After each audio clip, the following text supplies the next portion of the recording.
আসসালামু আলাইকুম। আমার বলার কোনো ভাষা নেই, কিভাবে শুরু করব সেটা বুঝতে পারছি না। আমার মতো সারা দেশের লোক আজকে হতবাক। এরকম একটা কাণ্ড হতে পারে আমরা কেউ কল্পনা করিনি, কারো ধারণার মধ্যে ছিল না। কিন্তু এই অবিশ্বাস্য জিনিস আমাদেরকে হঠাৎ করে গ্রহণ করতে হয়েছে। মাইলস্টোন স্কুল এন্ড কলেজের যে দুর্ঘটনা, প্রশিক্ষণ বিমান বিধ্বস্ত হয়ে এই কচি শিশুদের উপরে ঝাঁপিয়ে পড়লো, আগুনে পুড়ে মরলো। মা বাপদের আমরা কি জবাব দেব? কি বলবো তাদেরকে? আমরা নিজেদেরকে তো জবাব দিতে পারছি না। অজানা শিশুদের মুখ সবার চোখে ভেসে উঠছে। সারা জাতি হতভম্ব বা ক্রুদ্ধ। শোকাহত বললে খুব কম বলা হবে। এই দুর্ঘটনার রেশ এখনো কাটেনি। এখনো লাশ আসছে হাসপাতালে, এখনো হাসপাতালে মারা যাচ্ছে। মা বাপ এখনো খোঁজ নিচ্ছে আমার সন্তান কোথায়, তাকে আর কোনোদিন চেনা যাবে কিনা। যাদের লাশ দেখছি তার মধ্যে আমার সন্তান আছে কিনা পৃথক করার তো কোনো উপায় নেই।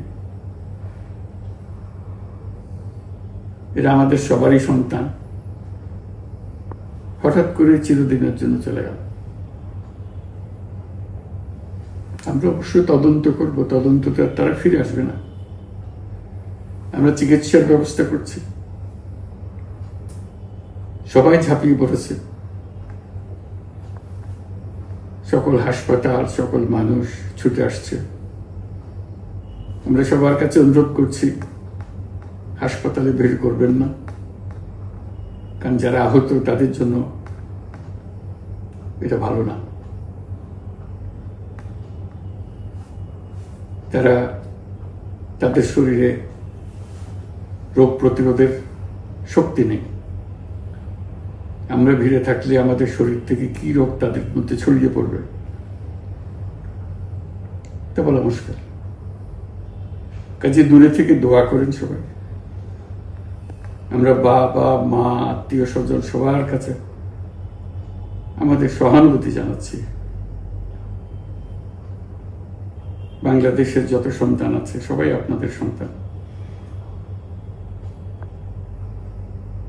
আমরা নিজেদের মনকে সান্ত্বনা দেওয়ার চেষ্টা করুন। আমরা সবাই নিজেদের মনে সান্ত্বনা দিচ্ছি, কিন্তু আপনাদের সান্ত্বনা বিরাট ব্যাপার। আমরা সবাই আপনাদের সঙ্গে আছি, জাতির সমস্ত লোক আপনাদের সঙ্গে আছে। আমরা তাদের জন্য শোক দিবস ঘোষণা করেছি। আগামীকাল শোক দিবস। আমরা সবাই মিলে তাদের কথা স্মরণ করব, তাদের আত্মার শান্তি কামনা করব। আজকে থেকে সবাই তাদের আত্মার জন্য, তাদের রুহের জন্য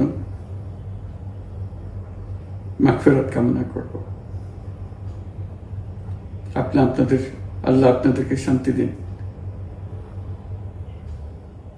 আমাদের জাতির সবাইকে, যারা এই দুর্ঘটনায় বিধ্বস্ত, সবাইকে আল্লাহ শান্তি দেন।